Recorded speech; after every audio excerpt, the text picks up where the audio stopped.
Hello, geometry students. Here's your lesson for section 2-4, biconditional statements and definitions. Missy McCarthy, math instructor, Okemos High School. Your I can statements for this lesson are, I can write a biconditional statement given an initial conditional statement. I can write a conditional statement and its converse from a given biconditional. I can determine the truth value of a biconditional, use P implies Q or IFF notation, and I can use biconditional statements to write definitions and vice versa. So we're going to try to practice all of these in this lesson. So a biconditional statement is actually a statement that can be written in the form P if and only if Q. P if and only if Q. Okay, so when a conditional statement and its converse are both true, you can create what we call a biconditional statement. And the biconditional statement would be written in that form, P if and only if Q. So the biconditional statement would mean if P then Q and if Q then P. So instead of writing both the statement and its converse, you just write it together as P if and only if Q. Notice we use the double arrow to identify it as a biconditional, and that means P implies Q or Q and Q implies P at the same time. We might also say P IFF Q. That means P if and only if Q. So for example, we will have a party if and only if we win the championship. That means if we win the championship, we will have a party, and if we have a party, then we won the championship. Both the original conditional and the converse are true if you write a biconditional. So it says a biconditional statement combines the conditional statement if P then Q with its converse if Q then P. So here's the conditional. If the sides of a triangle are congruent, then the angles are congruent. That's P to Q. If the angles of a triangle are congruent, then the sides are congruent. That's Q to P. So if both of those are true, we can write a biconditional, and the biconditional would be the sides of a triangle are congruent. That was our P. If and only if the angles are congruent. And this final one would be your biconditional statement. You could also shorten this up and write IFF, which stands for if and only if. So let's write the conditional statement and the converse if they give us a biconditional. So they said the angle is an obtuse angle if and only if it measures greater than 90 and less than 180. So P is here and Q is here. So in order to write the conditional, I would write if an angle is obtuse, then its measure is greater than 90 and less than 180 degrees. And then the converse of that, since we know what P and Q are, the converse just interchanges those. So if an angle measures greater than 90 and less than 180 degrees, then it is an obtuse angle. So we just took a biconditional and wrote the conditional and its converse. So the next one says a solution is neutral if and only if, that's what that arrow means, its pH is 7. So they're talking about whether it's acidic or basic. So it's neutral if and only if its pH is 7. So P would be a solution is neutral. Q would be its pH is 7. So my conditional statement would be if a solution is neutral, then its pH is 7. And then the converse would be if a solution has a pH of 7, then it is neutral. So just again to reiterate, the conditional statement and the converse make up the biconditional, and the biconditional can be broken into a conditional statement and its converse. All right, for this one, they're going to give us a conditional statement, and it says write the converse and the biconditional statement. So let's try these. If 5x minus 8 equals 37, then x equals 9. So first, the converse of that would be if x equals 9, then 5x minus 8 is equal to 37. That's Q implies P. So then our biconditional is going to be 5x minus 8 equals 37 if and only if x equals 9. The next one says, if two angles have the same measure, then they are congruent.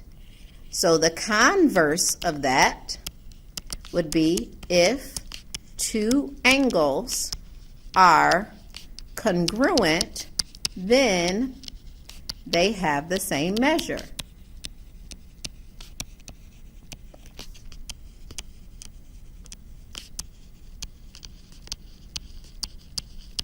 And then the biconditional for that, that's going to be our if and only if statement. So I got to know what P is. P is two angles have the same measure. So two angles have the same measure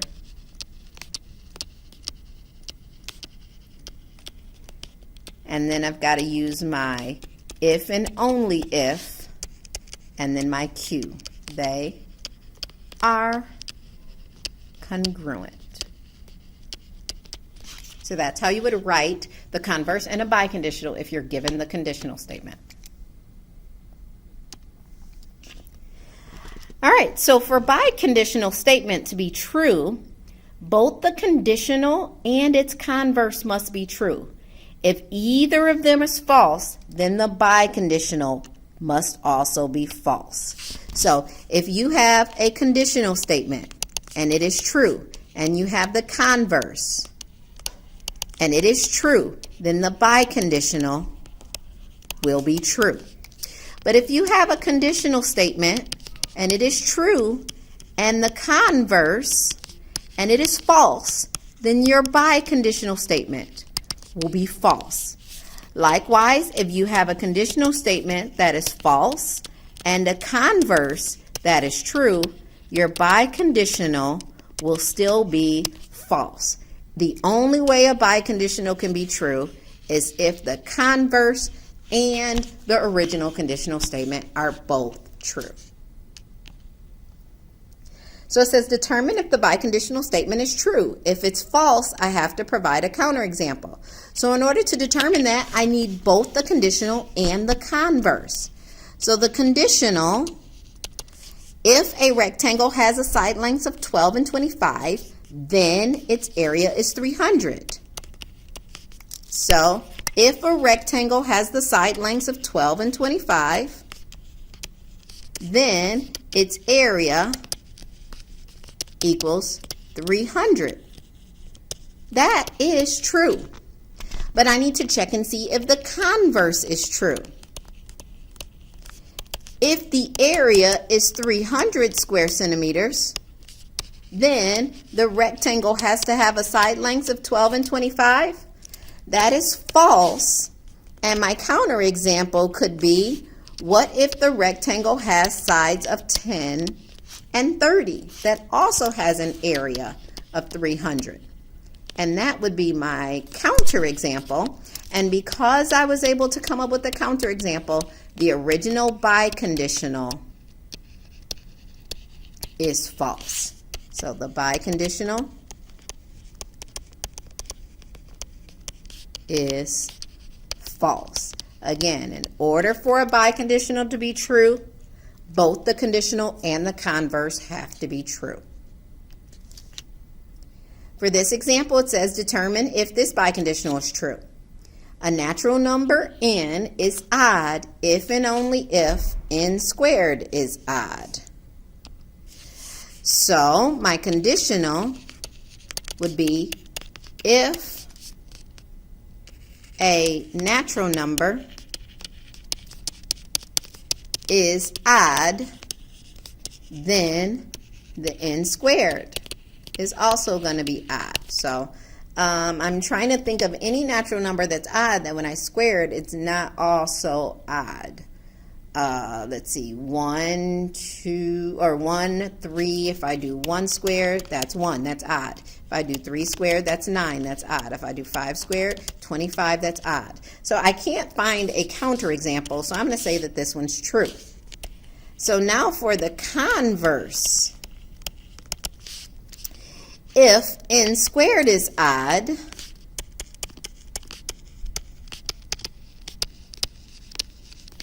then the natural number n is odd.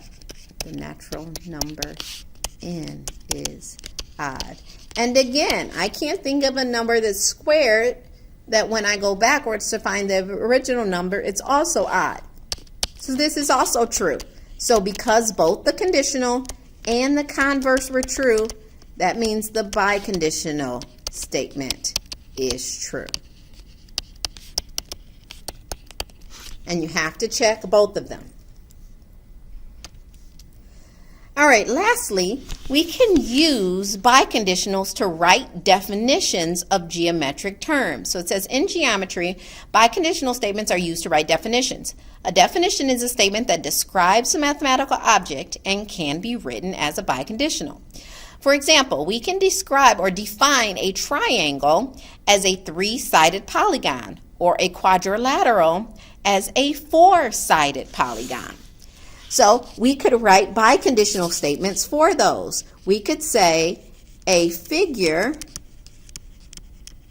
is a triangle if and only if it is a 3-sided polygon. And that would be our definition of a triangle. We wrote it as a biconditional. We could do the same thing for a quadrilateral. So we're going to write these definitions as biconditional statements. We're going to take them and write them as if and only if statements. So it says a pentagon is a 5-sided figure. So that's the definition of pentagon. So our biconditional would be a figure is a pentagon if and only if it is a 5-sided polygon. So that means if a figure is a pentagon, then it's a 5-sided polygon. And if a figure is a 5-sided polygon, then it is a pentagon. The next definition we're going to rewrite is a right angle measures 90 degrees. So we can say if an angle, not if. Biconditionals don't start off with if. An angle is a right angle, because that's what we're trying to define, if and only if its measure is 90 degrees. So if an angle is a right angle, then it measures 90 degrees. If an angle measures 90 degrees, then it is a right angle. So we can write definitions as biconditional statements. All right, I think we've practiced everything. We've practiced writing a biconditional statement given an initial conditional. We've practiced writing the conditional and its converse given the biconditional. We've practiced determining the truth value of biconditionals. We've talked a little bit about using the if and only if, or the P double implies Q notation. And we used biconditionals to write definitions, or we use definitions to write biconditionals. Okay, see you in class.